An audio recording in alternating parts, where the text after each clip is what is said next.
एबे समस्त ration card हिताधिकारी मान पे खुशी खबर पुणी बर्तमान देखा गले केंद्र सरकार तरफ आउ एक नुआ राशन कार्ड आसवाक जाऊँगी। तो जमीक जानते आमर ओडिशा रे बर्तमान दुई प्रकार राशन कार्ड अलरेडी दि जाऊँगी।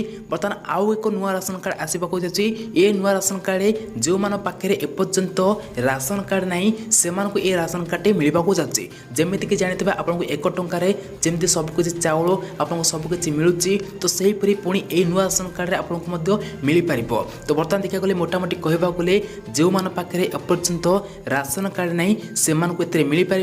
जहाँकि ये राशन कार्ड बर्तमान जो मैंने एबे अप्लाई करेंगे से जहाँकि नुआ वर्ष बा जनवरी मास ठारू ये राशन कार्ड रे मिलवा परे आपको राशन कार्ड रे सामग्री मिल पार। तो बर्तमान ये कही रखुची जे जनवरी मास ठारू तो राशन कार्ड आपको जिनस सामग्री मिल पूर्व आपको जो मान पाखे एपर्यंत राशन कार्ड नहीं से अप्लाई करा पड़ो।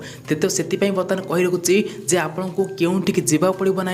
बर्तमान ये केंद्र सरकार राशन कार्ड ये आम ओडिशा सरकार नुहे यहाँ हूँ केंद्र सरकार से आपको निकटस्थ सीएस सेंटर बा जनसेवा केंद्र को जाकि अप्लाई करने को हेब।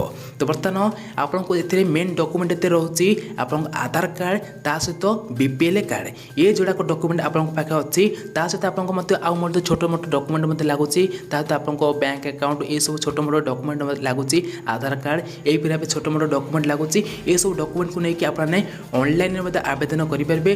सहित आपने सीएस सेंटर जनसेवा केंद्र जाकि आपने आवेदन करेंगे। तो ये राशन कार्ड ना हूँ ग्रीन राशन कार्ड बा सबुज राशन कार्ड। ये सबुज राशन कार्ड आपको फायदा बहुत मिलवाक जाऊँगी। ये केंद्र सरकार राशन कार्ड